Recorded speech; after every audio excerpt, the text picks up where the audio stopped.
जिस मनुष्य को सतगुरु ने ज्ञान का सुरमा दिया है, उसके अज्ञान रूपी अंधेरे का नाश हो जाता है। हे नानक, जो मनुष्य अकाल पुरुष की कृपा से गुरु को मिला है, उसके मन में ज्ञान का प्रकाश हो जाता है। जिस मनुष्य ने गुरु की संगति में रहकर अपने भीतर अकाल पुरुष को देखा है, उसे प्रभु का नाम प्यारा लगने लगता है। जगत के सारे पदार्थ उसे एक प्रभु में ही लीन दिखते हैं। उससे ही अनेकों किस्मों के रंग तमाशे निकले हुए दिखते हैं। उस मनुष्य के शरीर में प्रभु का नाम ठिकाना हो जाता है, जो मानो जगत के 9 खजाने के तुल्य है और अमृत है। उस मनुष्य के भीतर शून्य समाधि जुड़ी रहती है और ऐसा आश्चर्य निरंतर राग रूपी आनंद बना रहता है कि जिसका वर्णन नहीं हो सकता।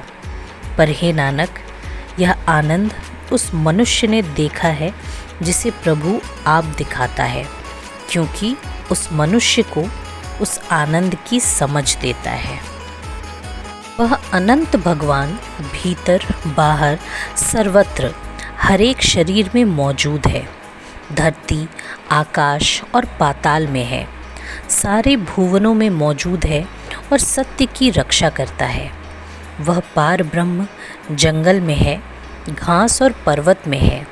जैसा वह हुक्म करता है, वैसा ही जीव काम करता है। पवन, पानी, अग्नि चारों कोनों 10 दिशाओं में सर्वत्र समाया हुआ है। कोई भी स्थान उस प्रभु से अलग नहीं। पर हे नानक, इन निश्चय का आनंद गुरु की कृपा से ही मिलता है। वेद, पुराण, स्मृतियों में उसी प्रभु को देखो। चंद्रमा, सूर्य, तारों में भी वही है। हर एक जीव अकाल पुरुष की ही बोली बोलता है। वह आप स्थिर है, कभी विचलित नहीं होता।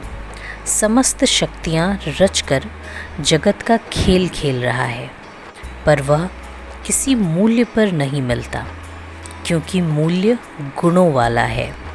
जिस प्रभु की ज्योति तमाम ज्योतियों में जग रही है, वह मालिक ताने पेटे की तरह सबको आसरा दे रहा है। पर हे नानक, अकाल पुरुष के इस सर्वव्यापक अस्तित्व का यह विश्वास उन मनुष्यों के भीतर बनता है जिनका भ्रम गुरु की कृपा से मिट जाता है। संत जन सर्वत्र अकाल पुरुष को ही देखते हैं। उनके हृदय में सारे ख्याल धर्म के ही उठते हैं। संत भले वचन ही सुनते हैं और सर्वत्र व्यापक अकाल पुरुष से जुड़े रहते हैं। जिस जिस संत ने प्रभु को जान लिया है, उसका आचरण ही यह हो जाता है कि वह सदा सत्य बोलता है और जो कुछ होता है उसे ही सुख मानता है। सब काम करने वाला तथा कराने वाला प्रभु को ही जानता है। संत जनों के लिए भीतर बाहर सर्वत्र वही प्रभु बसता है।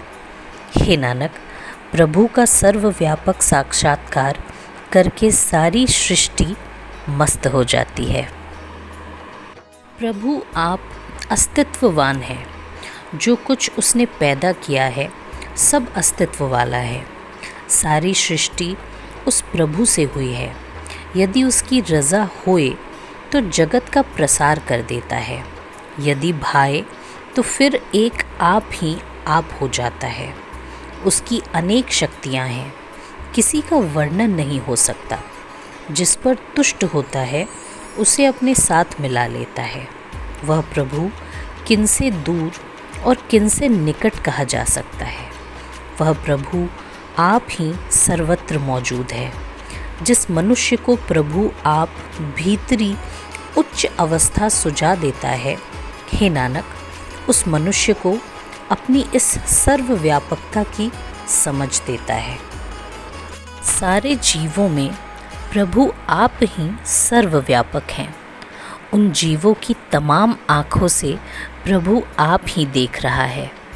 जगत के सारे पदार्थ जिस प्रभु का शरीर है, सर्वत्र व्यापक होकर वह अपनी शोभा आप ही सुन रहा है।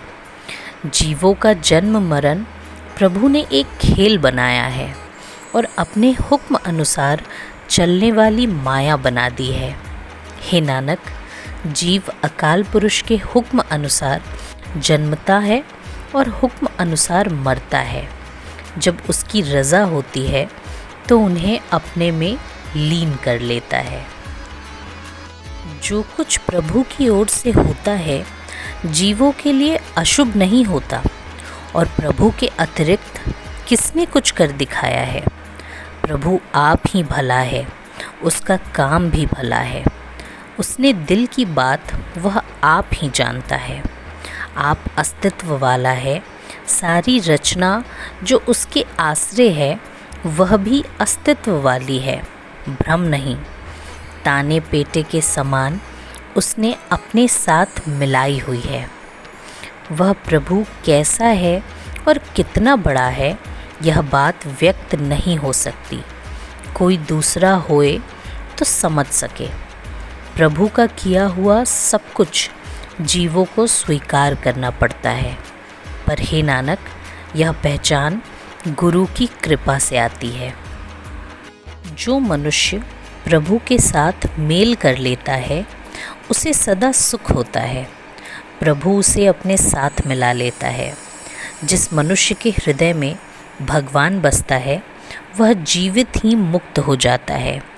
वह धन, कुल तथा प्रतिष्ठा वाला बन जाता है। जिस मनुष्य की कृपा से सारा जगत ही पार होता है उसका जगत में आना धन्य है। ऐसे मनुष्य के आने का यही मनोरथ है कि उसकी संगति में रहकर दूसरे मनुष्यों को प्रभु का नाम स्मरण आता है। वह मनुष्य आप माया से स्वतंत्र है, जगत को भी मुक्त करता है। हे नानक, ऐसे उत्तम मनुष्य को हमारा सदा प्रणाम है।